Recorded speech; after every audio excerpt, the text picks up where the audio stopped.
अंतरराष्ट्रीय युवा विद्वान, जैन दर्शन में यूनिवर्सिटी टॉप व गोल्ड मेडलिस्ट, जैन सिद्धांत एवं न्याय विषयों को सरलता से समझाने वाले, यूएसए, इंग्लैंड, ऑस्ट्रेलिया आदि अनेक देशों में जैन धर्म की महती प्रभावना करने वाले, पंडित टोडरमल पुरस्कार, युवा विद्वत रत्न आदि अनेक पुरस्कारों से सम्मानित मूर्धन्य विद्वान डॉक्टर संजीव कुमार गोधा जयपुर द्वारा जानिए धर्म का मर्म।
सिद्ध सूर्य उपाध्याय साधु सर्व अर्थ के प्रकाशी मांगली के रूपकारी है।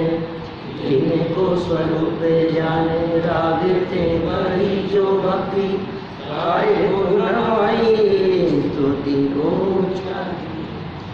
धन्य धन्य तिन्हे ही ते काजे सब आज भाए कर जोड़े बारे बारे वंदना हमारी है। मंगल कल्याण सुख ऐसो हम चाहत हैं। ओ मेरी ऐसी दशा जैसी तुम दारी है। ओ मेरी ऐसी दशा जैसी तुम दारी है। ओ मेरी ऐसी दशा जैसी तुम दारी है। क्षत्र चूड़ामणि नामक इस ग्रंथ के आधार से यहाँ बहुत मार्मिक प्रकरण अपना चल रहा था कि हे जीव, तो पहले अपने आत्मा को स्वीकार कर। ये सबसे बड़ी चीज़ है। ये बात जिसके हृदय में उतर गई, समझ लो सारे संकट मिट गए उसके। संकट का कारण ये है कि मैं अपने आप को मनुष्य मानता हूँ। संकट का कारण ये है कि मैं अपने आप को देह रूप मानता हूँ। संकट का कारण ये है कि मैं पर पदार्थों को अपना मानता हूँ। जिसने पर पदार्थों को अपना माना वो दुखी हुए बिना नहीं रहेगा। तो फिर क्या करूँ साहब? घर के काम नहीं करूँ? कि तू करता क्या है पहले ये विचार कर। करूँ कि न करूँ ये तो बाद की बात है। कर सकता है या नहीं कर सकता है पहले ये तो विचार कर। जब मैं कर ही नहीं सकता हूँ, जब पर का मैं कुछ कर सकता ही नहीं हूँ, तो फिर करूँ ये विकल्प कहाँ खड़ा होता है? ये विकल्प की बात खड़ा नहीं होगा। ये कर्तव्य की चर्चा कर रहे हैं यहाँ, अपना क्या कर्तव्य है। क्योंकि जब ऊपर निषेध कर दिया कर्म करना तेरा कर्तव्य नहीं है, तो कर्म तू कर नहीं सकता है और कर्म तेरा नहीं कर सकता। दोनों तरफा बात है। मैं कर्म को नहीं कर सकता, कर्म मुझे नहीं कर सकता। मैं कर्मों में फेरफार नहीं कर सकता, कर्म मेरा भला बुरा नहीं कर सकता। अभी बात किस लेवल की हो गई है? कर्म भला बुरा नहीं कर सकता है।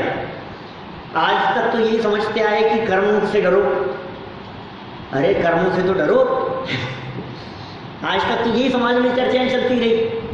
विद्वान लोग भी प्रवचन करते हुए यही बात कहने लगे, अरे भाई कर्मों से डरो, अपने अपने कर्मों का फल मिलता है, तुम्हें तुम्हारे कर्मों का फल मिलेगा, अच्छे कर्म करो। सब कर्म सिद्धांत यही तो बता रहे हैं। अपने अपने हिसाब से कर्म का फल मिलता है, ज्ञानावरणी का अपना फल मिलेगा, अंतराय का अपना फल मिलेगा। तो आप कर्म अच्छे करो, ये समझा हमने। अब ये कह रहे हैं यहाँ, ये कुछ अलग हट के बात कह रहे हैं। ये कह रहे हैं कर्म से डरो मत, क्योंकि तुम्हारे में वो पावर है जिससे कर्म नष्ट हो सकते हैं। क्या कह रहे हैं? हम कर्म से डर रहे हैं और आचार्य देव ये कह रहे हैं तू कर्म से डरे मत, तू अपनी ताकत को पहचानेगा तो कर्म छोड़ के भाग जाएंगे। ये कर्म तुझे दुखी नहीं कर सकते, ये कर्म संयोग और परिस्थितियों को प्रभावित कर सकते हैं निमित्त नैमित्तिक संबंध से। मुझ में कुछ कर सके ऐसी कर्मों की ताकत नहीं। अच्छा बतलाओ, कर्म का उदय आया और ब्रेन हेमिटेड हो गया, मेरा क्या बिगड़ा? ब्रेन का बिगड़ा जो बिगड़ा, क्या मेरा क्या बिगड़ा? पाप कर्म के उदय से शरीर में कैंसर हो गया, तो शरीर में हुआ ना, मेरा क्या हुआ बतलाओ?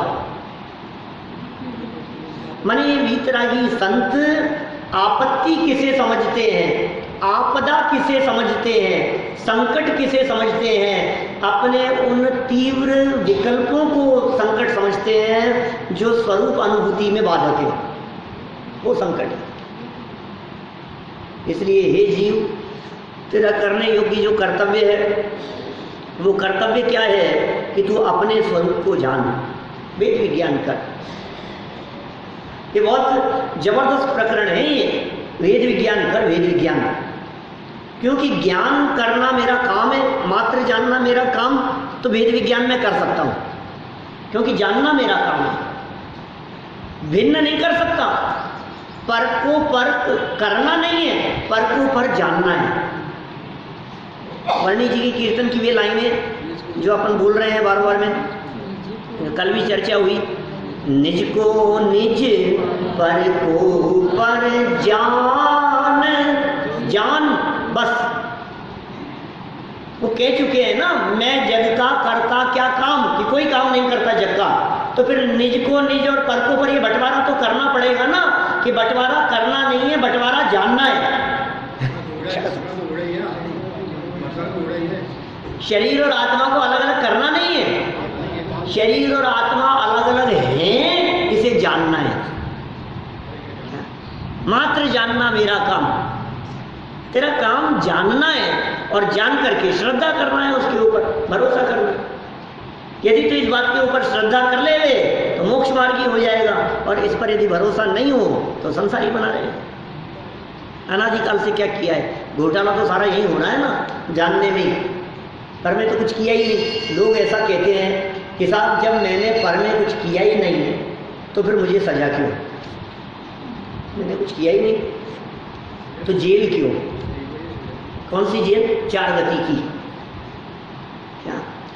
तो कहा सुन, ये जो 4 गति की जेल है ना, इस 4 गति की जेल का कारण पर में करना धरना नहीं है। तू सोच रहा है मैंने किया नहीं तो मुझे जेल क्यों हो रही है? किया तो नहीं, लेकिन मैंने किया है ऐसा माना। बोलो, एक व्यक्ति, जिस व्यक्ति ने किसी की हत्या नहीं की हो और पुलिस ने पकड़ लिया, केस चला उसके ऊपर और उसे सजा हो गई, तो क्या कारण है? न्यायाधीश गलत है कि नहीं? नहीं, जब उसने किया ही नहीं तो सजा क्यों मिली? ये सजा इसलिए मिली कि वो खुद ये कहता है कि मैंने हत्या की है। बोलो क्या करें? जो व्यक्ति मजिस्ट्रेट के सामने जाकर के जुर्म का इकबाल करता है, उसका क्या होगा? बोलो, सजा मिलेगी उसको। अब तूने किया कि नहीं किया वाला मैटर है, तू कह रहा है ना कि मैंने किया है, इस बात की सजा है। आज तक अनादिकाल से पर का कुछ नहीं किया, ये सच्चाई है। वस्तु स्थिति ये है कि परद्रव्य तेरे हिसाब से चलता नहीं है। वस्तु स्थिति ये है कि पर में किसी प्रकार का सुधार बिगाड़ किया नहीं है, ये तो है सच्चाई। और इतना सब कुछ होने के बावजूद भी जो तू कहता है कि मैंने किया, बस ये तेरा अपराध है और इसकी सजा मिलेगी। ये 4 गति की जेल, इस बात की सजा है। अंजना को जो 22 साल की मिली, 22 बोलो कैसा कैसा प्रश्न है इनका। वो 22 मिनट की सजा मिली ना उसको, 22 मिनट के लिए उसने प्रतिमा को छिपाया और इसकी सजा मिली 22 साल तक। ये सजा किसको मिली? क्या सजा मिली? पति से दूर रही। पति से दूर रहना सजा नहीं है, स्वभाव से दूर रहना सजा है। क्या इसको लगता है ये सजा मिल रही है, पति से दूर रही, सजा मिल रही है। तो सीता को सजा मिली कि नहीं जब रामचंद्र जी को छोड़ करके जंगल में चली गई? बोलो। जब अग्नि परीक्षा के बाद, ये अग्नि परीक्षा का दृश्य अपने यहाँ, अग्नि परीक्षा के बाद वो सीता उसको स्वीकार करने के लिए तैयार हो गए रामचंद्र जी, और सीता ने कहा कि बस देख लिया जगत का स्वरूप, अब मैं दीक्षा लूंगी, अब आपके साथ नहीं जाऊंगी राजमहल में। बोलो, अब पति से दूर हो गई ना, अब सजा मिली कि आनंद भोग रही है? आनंद भोग रही है। क्यों? पति से दूर है ना।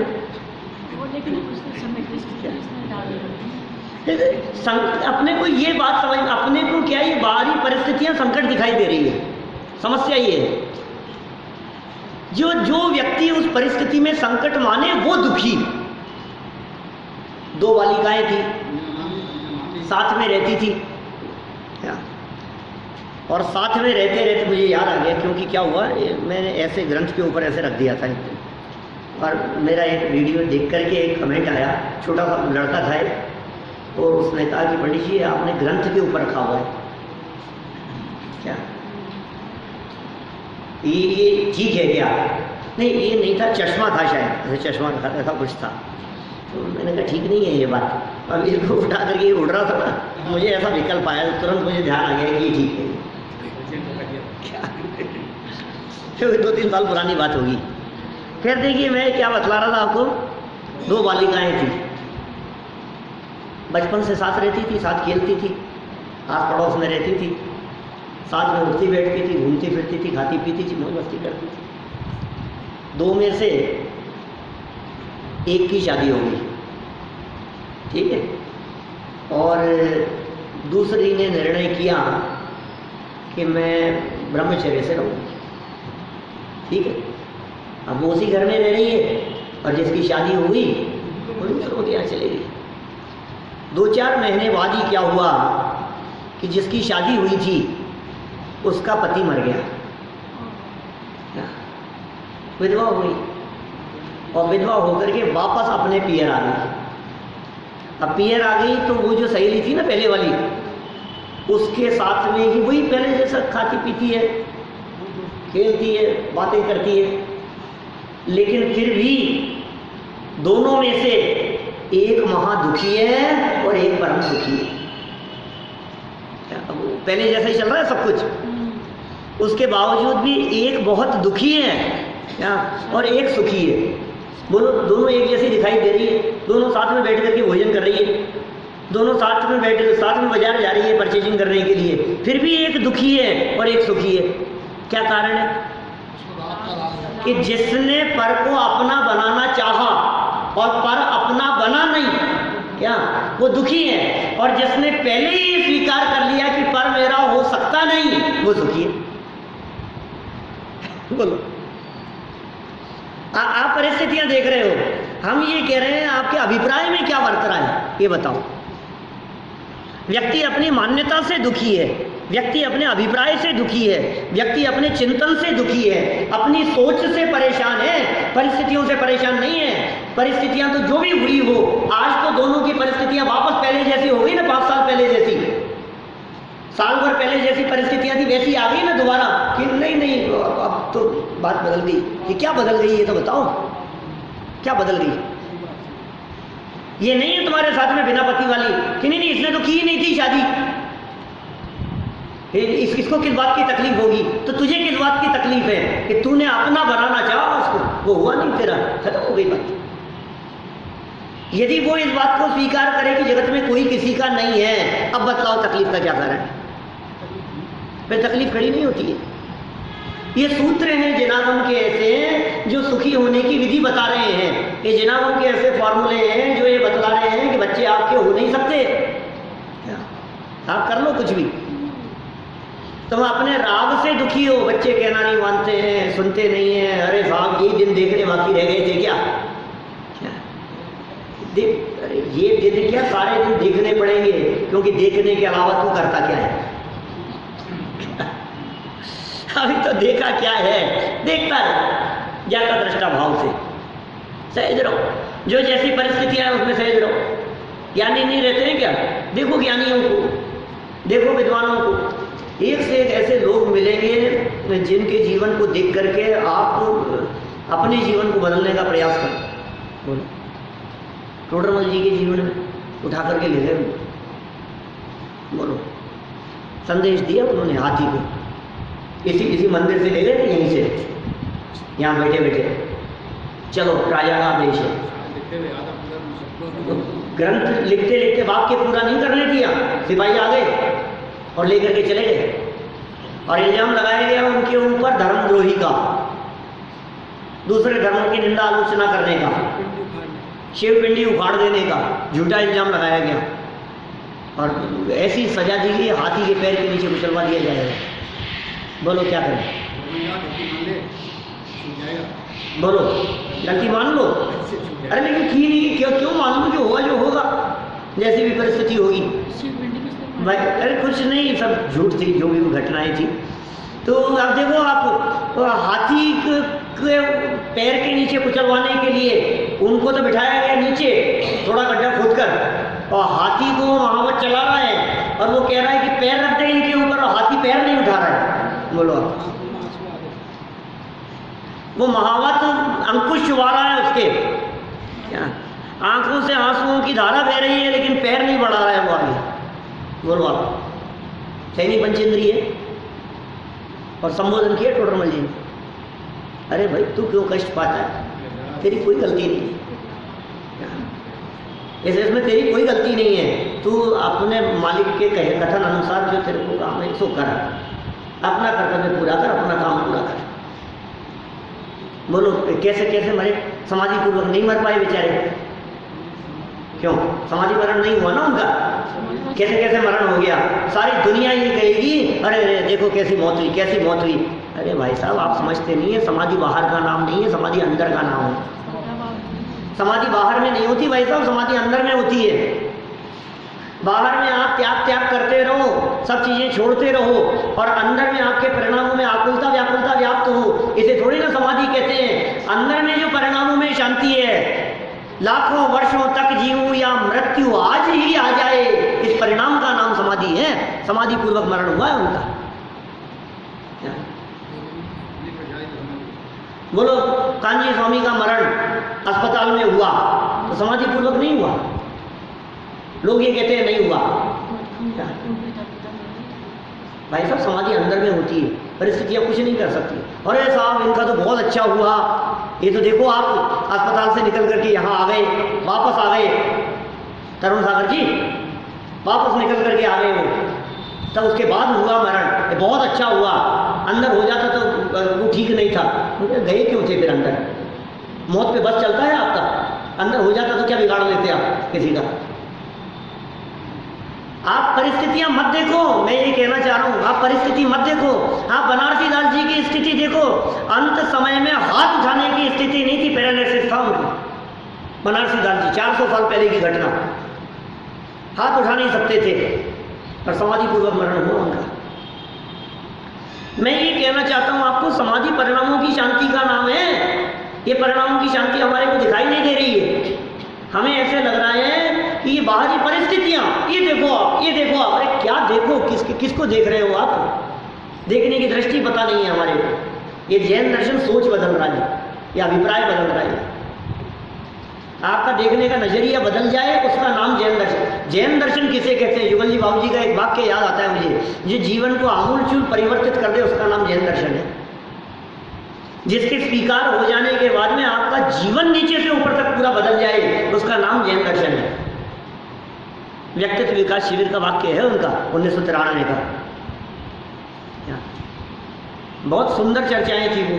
पहला शिविर लगाया था उन्होंने 1992-93 में, 20 दिन का शिविर, जैन दर्शन और व्यक्तित्व विकास। जैन दर्शन बदल देता है जीवन। ये क्या बदल दिया? आपका खान पान बदल गया, आपका रहन सहन बदल गया। अरे खान पान और रहन सहन तो छोड़ो, आपका सोचने का तरीका बदल गया। मुख्य बात तो वही है। क्या? अभिप्राय बदल गया आपका। और ये सबसे महत्वपूर्ण चीज है, अभिप्राय बदला तो सब कुछ बदल गया। यही तो है, बाहर में कुछ नहीं बदले और मेरा आपके प्रति अभिप्राय बदल गया और सभी बदल गया। भाई साहब दुनिया बदल गई। क्या? मेरी सोच बदल गई यदि आपके प्रति भारत जी, तो फिर क्या होगा? आप कितना भी बाहर में आप दूध मलाई खिलाओ आप, लेकिन सोच बदल गई हमारी, फिर क्या होगा? सारा खेल तो अभिप्राय का ही है ना। हमारा अभिप्राय बदल गया, हमारे अभिप्राय में आ गया कि हमारे नहीं है, बात खत्म, बस लो दो टुकड़े हो गए, अब छोड़ो, अब कुछ मतलब नहीं, अब चलता रहे कुछ भी, खेल चलता रहे दुनिया का, इससे कोई फर्क नहीं पड़ता है। ये बहुत बड़ी चीज है। देह को अपना मानना तोड़ दिया हमने, ये अभिप्राय बदल गया। अब इसके बाद शरीर चलता रहे, खान पीन चलता रहे, आहार विहार चलता रहे, कोई फर्क नहीं पड़ता है। आहार भी चलेगा, मनराज आहार चर्या के लिए भी जाएंगे, विहार भी करेंगे, श्रावक से कदाचित चर्चा भी करेंगे, संघ का संचालन भी करेंगे, आचार्य हैं तो संभालेंगे भी, निर्देशन भी देंगे, दीक्षा सदुपदेश भी देंगे, श्रावकों से मार्ग भी पूछेंगे, भाई साहब ये रास्ता किधर जाता है, इतना भी पूछेंगे कि इतना बड़ा संघ यहाँ आहार का संचालन व्यवस्था हो सकती है या नहीं, जैनियों के परिवार कितने हैं, कोई फर्क नहीं पड़ता है। लेकिन भाई साहब अंदर से बदल गया। अंदर से बदलने का नाम जैन धर्म है। आप समझते हैं बाहर से बदलने का नाम, अंदर से बदलता है तो बाहर अपने आप बदला हुआ दिखाई देता है। तो क्या करें? अंदर से बदलो, वेद विज्ञान करो। कैसे करें साहब वेद विज्ञान, ये बताओ। तो ये विधि बतला रहे हैं आप। निजात्म तत्व का स्वीकार, ओ निजात्म तत्व का स्वीकार हेडिंग है ये कर्तव्य है हमारा। अपने आप को आत्मा स्वीकार करो। मैं कौन? अजय गोधा। मैं कौन बताओ? सात्विक कौन हूं मैं? क्या? मैं हूं जीव द्रव्य। अच्छा देखो क्या होता है एक्चुअल में, जो व्यक्ति अपने आप को जैसा स्वीकार करता है ना, क्या वैसे विकल्प आते हैं उसको। ये यदि अपने आप को महिलाएं स्वीकार करती है ना, तो उठते ही पहले झाड़ू लगाती है। बताओ, आपको तो विकल्प नहीं आता उठते ही पहले चाय बनाने का। इनको क्यों विकल्प आता है? जिसने अपने आप को जैसा स्वीकार कर लिया, क्या आपको कमाने का विकल्प आता है, इनको कमाने का विकल्प क्यों नहीं आता? मेरा कहने का मतलब ये है, जिसने अपने आप के बारे में जैसा स्वीकार कर लिया, जिसने जैसा मान लिया कि मैं ऐसा हूं, तो फिर उसकी सोच, उसके विचार उसी तरह के चलते हैं। कोई कराएगा नहीं। आप क्या कर रहे हैं ये इस पर निर्भर करेगा कि आप अपने आप को क्या मानते हैं। एक व्यक्ति अपने आप को नौकर स्वीकार करता है तो उसकी प्रवृत्ति नौकरों जैसी होती है। एक अपने आप को मालिक मानता है, उसकी प्रवृत्ति मालिकों जैसी होती है। जो व्यक्ति अपने आप को ड्राइवर समझता है, कर्मचारी समझता है, वो हाथ में पोछा लेकर के, कपड़ा लेकर के गाड़ी साफ करता रहता है, वो समझता है कि ये मेरा काम है। तुमने जो माना वही काम करोगे ना। राजाओं के काम अलग तरह के होते हैं, नौकरों के काम अलग तरह के होते हैं। कि क्या फर्क है दोनों के काम में? जो जैसा मानता है वो वैसा काम करता है। तो तुम क्या मानते हो अपने आप को? अपने आप को आत्मा स्वीकार करना ही कर्तव्य है, ये काम बोलो। आप अपने आप को यदि बिजनेसमैन मानते हो तो फिर बिजनेस दिखाई देता है, तो उधर ही दौड़ता है। यही मेरा काम है साहब, ये मेरा काम है। नोट गिनना मेरा काम है, बैंक जाना मेरा काम है, पैसे जमा कराना मेरा काम है, निकलवाना मेरा काम है, गाड़ी चलाना मेरा काम है, बगल की सीट पे बैठना इनका काम है। तो कभी कहीं जाने का विकल्प आता है तो गाड़ी चलाने का विकल्प किसको आएगा? मुझे कि इनको? किसको आएगा बताओ? जिसने ये मान लिया है कि ये मैं हूं तो मुझे वो विकल्प आते, उनको भी। मुझे कभी खाना बनाने का विकल्प नहीं आता। क्यों नहीं आता? क्योंकि मैं मानता हूं कि ये मेरा काम नहीं। जो व्यक्ति अपने आप को जैसा स्वीकार करेगा उसे उस तरह के विकल्प आए बिना नहीं रहेंगे। तो आचार्य देव फर्स्ट स्टेप पर ये कह रहे हैं कि तू अपने आप को देह मानेगा तो तुझे ये लगेगा कि मैं नहाऊं, मैं धोऊं, मैं ये काम करूँ, मैं इसको खिलाऊँ पिलाऊँ, मैं इसको हर्ष पुष्ट रखूँ, यही तो मैं हूँ। तबीयत का ध्यान रखना चाहिए, स्वास्थ्य ठीक रहना चाहिए, गर्मी बहुत है, लू नहीं लग जाए, ये नहीं हो जाए, पानी पी करके निकलना, खाने पीने का ध्यान, तो शरीर मानेगा ये सारी तकलीफ होगी। अब मैं शरीर नहीं हूँ, अब बोलो दुनिया की कोई ताकत मुझे दुखी करके बताओ, बोलो। किताब पीटेंगे आपको, ये पीट लो। चश्मा छीन लेंगे आपका, लूट लेंगे आपको, ये लूट लो। वह इज्जत उतार देंगे आपकी सारी, ये उतार दो। किसकी उतरेगी? मेरी इज्जत तो अनादिकाल से उतरती आ रही है अपने आप को आत्मा स्वीकार नहीं करने से। इसको पता ही नहीं है, ठीक है, ये बाहरी इज्जत की परवाह कर रहा है। तू अपने आप को जब आत्मा स्वीकार नहीं कर रहा है तो सबसे बड़ी बेइज्जती तो तूने कर दी अपने आप की। ये कितनी बड़ी बेइज्जती है कि मैं अपने आप को आत्मा ही नहीं मान रहा हूँ। ये कितनी बड़ी बेइज्जती है कि चेतन होते हुए अपने आप को जड़ मान रहा हूँ। ये कितनी बड़ी बेइज्जती है कि निराहारी को आहार कराने की सोच रहा हूँ। इससे बढ़कर बेइज्जती क्या होगी?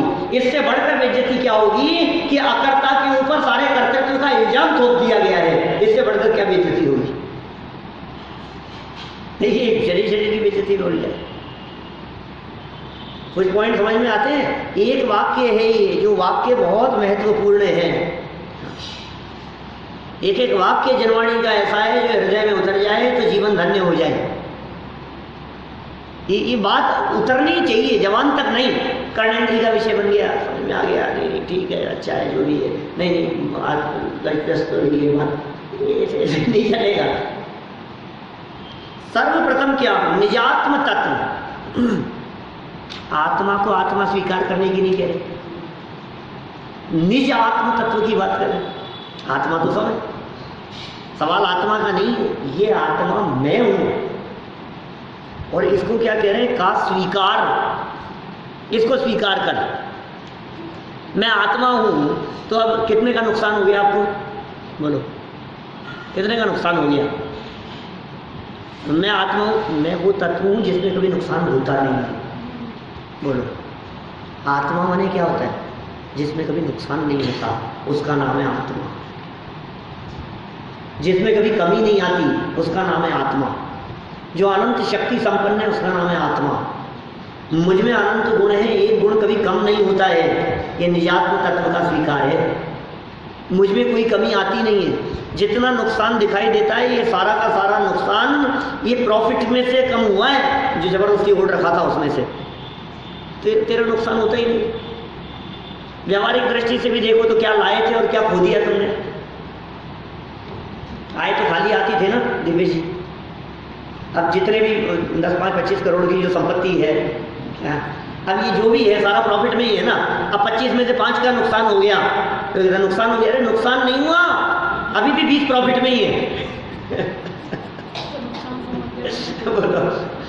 बात तो ये है ना, ये सारा छीन लिया गया था, पूरा 25 का 25 करोड़ ले गया कोई, अब कुछ नहीं बचा हमारे पास में। ये सुनिए, जो तन पे कपड़े हैं ना, ये भी प्रॉफिट में है।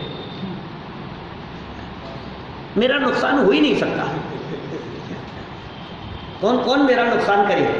ये कब फीलिंग आएगी आपको? जब आप निजात्म तत्व को स्वीकार करेंगे तब। ये कर्तव्य है। देखो, जो व्यक्ति अपने कर्तव्य को करता है वो व्यक्ति सदा काल प्रसन्न रहता है, खुश रहता है, मस्त रहता है। अपने कर्तव्य को जो पहचानता है, और जिसने अपने कर्तव्य को पहचाना नहीं, उससे जगत का कोई जीव सुखी कर सकता नहीं।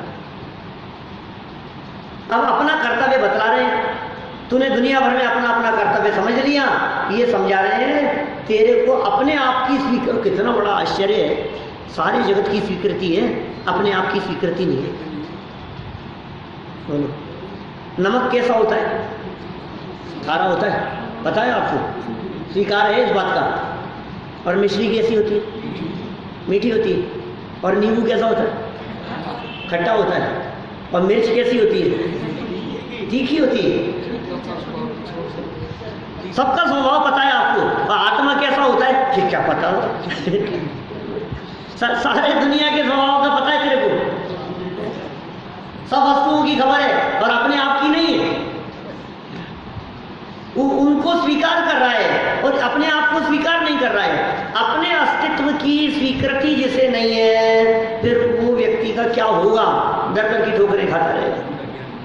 मूढ़ अज्ञानी। देखो कल अपने ये श्लोक पढ़ा था यहाँ, थोड़ा सा इसका अनुवाद पढ़ते हैं। सरल आरती दिया है लोग, इतनी महत्वपूर्ण पंक्तियाँ और इसका विशेषार्थी नहीं लिखा कुछ भी। आगे बढ़ गए। पशु बताया गया, बोलो आप। मूढ़ है, अज्ञानी है, पशु है। ये तो उसमें तो कहा है वास्तव में जो सम्यक दृष्टि नहीं है वो पशु है। और नीतिकारों ने भी ऐसी बातें कही है। कैसी बातें? छठी क्लास में पढ़ी थी संस्कृत की 4 महीने, भर्तरी का श्लोक है। छठी क्लास की किताब खोल करके देखना उसमें मिलेगी, बच्चे पढ़ते हो तो भी। ये शाम न विद्या न तपो न दानम ज्ञानम न शीलम न गुणो न धर्म ते मृत्यु लोके भुवि भार भूता मनुष्य रूपेण मृगाश्चरन्ति। याद है क्या मेरे अलावा किसी को याद नहीं है? अरे छठी क्लास पास तो सब है।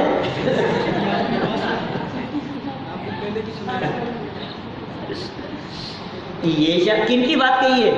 ये शाम न विद्या, जिनके पास में विद्या नहीं है, न तपो न ज्ञानम ध्यानम न शीलम न गुणो न धर्म है। जिसके पास में तप नहीं है, जिसके पास में शील नहीं है, जिसके पास में ज्ञान नहीं है, जिसके पास में गुण नहीं है, क्या? ते मृत्यु लोके भुवि भार भूता, वो इस पृथ्वी लोक के ऊपर भार है, धरती पे भार है। और अंतिम लाइन कितनी जबरदस्त कहती है उन्होंने, मनुष्य रूपेण मृगाश्चरन्ति। ये मनुष्य शरीर में जानवर है। दिखता तो ऐसा है कि मनुष्य शरीर वाला है, लेकिन सच्चाई ये है तो ये पशु। बुद्धि नहीं है, ज्ञान नहीं है, पढ़ना नहीं चाहता है, समझना नहीं चाहता है, धर्म ध्यान करना नहीं चाहता है, व्रत उपवास करना नहीं चाहता है, त्याग तपस्या करना नहीं चाहता है, कोई बात समझाओ तो समझना नहीं चाहता है, जनवाणी का स्वाध्याय करना नहीं चाहता है, कोई गुणधर्म नहीं है, तो फिर तू मनुष्य है, पशु है, जानवर है। नीतिकारों ने लिखा है, जैनियों की बात नहीं है, भर्तरी का श्लोक है, हिंदू मुसलमान सब पढ़ते हैं। क्या ये जैनियों का श्लोक नहीं कहा है मैंने? जिसके जीवन में दया धर्म नहीं है, जिसके जीवन में करुणा नहीं है, जिसके जीवन में सदाचार नहीं है, जिसके जीवन में ज्ञान ध्यान तपस्चरण नहीं है, इसका मतलब ये है कि मनुष्य शरीर में रहता हुआ भी मनुष्य रूपेण मृगाश्चरन्ति, मनुष्य के शरीर में पशु के समान है। मनुष्य दिखाई तो दे रहा है मनुष्य, लेकिन अंदर से देखो तो जानवर है। क्या करें? चलो देखो क्या कहते हैं यहाँ अन्वयार्थ।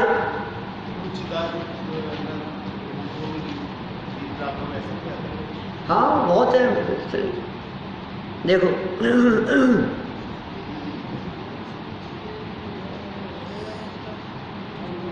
क्या करें, अन्वयार्थ पढ़ें, इसलिए श्लोक पढ़ लो। हाँ बोलो बोलो।